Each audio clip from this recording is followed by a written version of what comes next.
magaling na dahil dyan, bago tayo tumungo sa mga halimbawa ng pamamahayag class, ay gaano nga ba kahalaga ang pamamahayag? Yes, Lanaha, magaling, napakagaling yung sagot. Dahil dyan, palakpakan natin ng A-clap si Lanaha. Alam niyo ba ang A-clap? Tatlong palakpak, tatlong padyak at sabihin A! Ayan, pagbilang ko ng tatlo, 1, 2, 3, simulan!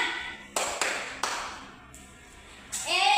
Ngayon, class, ang unang halimbawa ng pamamahayag ay balita sa pahayagan na kung saan ito ay sa Ingles tinatawag na newspaper.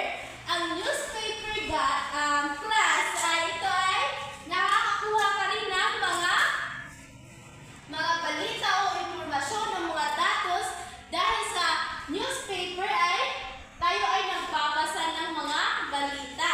At ang pangalawa namang halimbawa ng pamamahayag ay ang ulat sa telebisyon.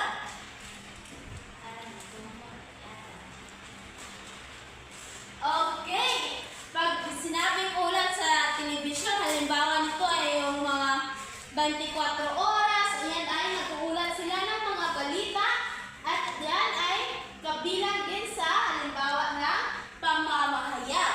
Ngayon, class, tumungo naman tayo sa pangatlong halimbawa ng pamamahayag. Ito ay programang pang-radyo. Sino ba sa inyo ang palaging nakikinig sa radyo? Ayan, si Bunga. Dahil ikaw ay nakikinig sa radyo, meron ka bang mga balita na nakuha? Ayan, meron kang mga balita na nakuha kapag ikaw ay nakikinig sa radyo. At ang pang-uli ay ang pamamahayag sa social media.